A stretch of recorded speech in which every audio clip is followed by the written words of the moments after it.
अस्सलाम warahmatullahi wabarakatuh।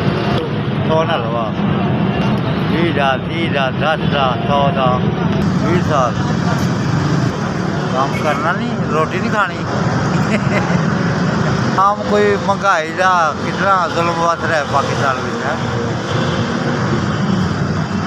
कोई मजबूरियां नहीं खान का घर ना पैदा, इस वजह को मजबूरियां होनियां तो बंदा बाहर निकलता है। किसी हर किसी की गल नहीं सुनता कोई, कितने भी जाके छापा रखो कहना आगा चको आगा चको इतों चको, ये भी बेइज्जती होनी है ना बंदे की। बस जिंदगी जो अल्लाह ताला ने लिखी है नसीब हिसाब से धक्के खाते पीछे हैं। दिहाड़ी का 400 कितने बच गया, कितने 500 कदे 300 इन्हें बचता भी नहीं।